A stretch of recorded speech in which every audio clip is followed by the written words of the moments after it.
All right, so welcome back. So for today, let's talk about section 3.6, chain rule. Okay, so for taking the derivatives techniques, actually chain rule is the most powerful and meanwhile maybe most complicated rule you're gonna learn like in this class. But when I'm saying most complicated, it's not that complicated. Okay. So let's get started.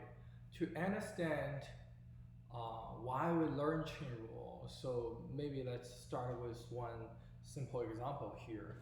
You see, we have a function here, f of x equals x squared plus 3. And we know how to take that derivative very easily, which is 2x, right?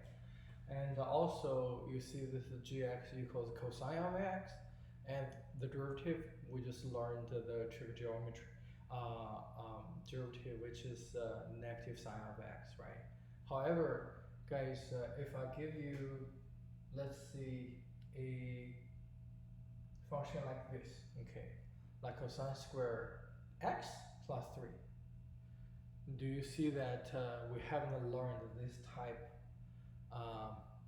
like we have not learned any derivative rules to handle this type of functions, right? In fact, this is called a composite function, okay? And meanwhile, similarly, we're going to talk about what is composite function, in a minute. But look at this example. Fx equals x squared. The derivative easy, right? 2x. G of x is x plus 7. Derivative is easy. It's just 1. Now, you see, what if I have x plus 7 then square?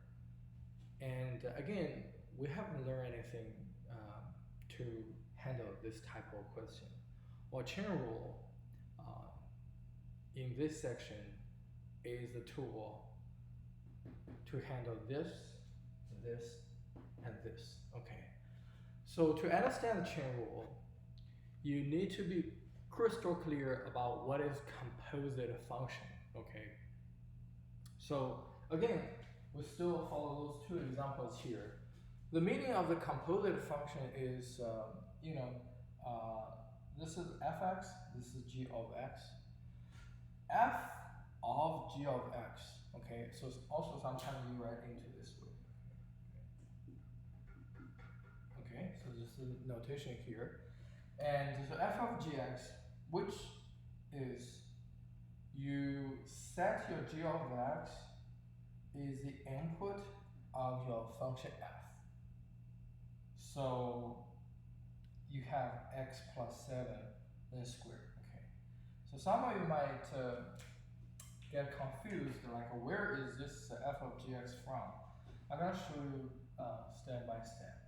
Okay. Let's do it here. So f of x equals x squared. F of g of x is gonna be g of x squared, right? Because follow the definition of this function f. Because the rule for this function is when you have an input x, the corresponding output is the square what it give to me. Okay. So now the input is g of x, and then follow the rule is square what you give to me, which is gx and parentheses squared. And we also know that g of x equals x plus 7, so that gives us is x plus 7 squared. Okay, x plus 7 squared. And similarly, g of f of x equals x squared plus 7.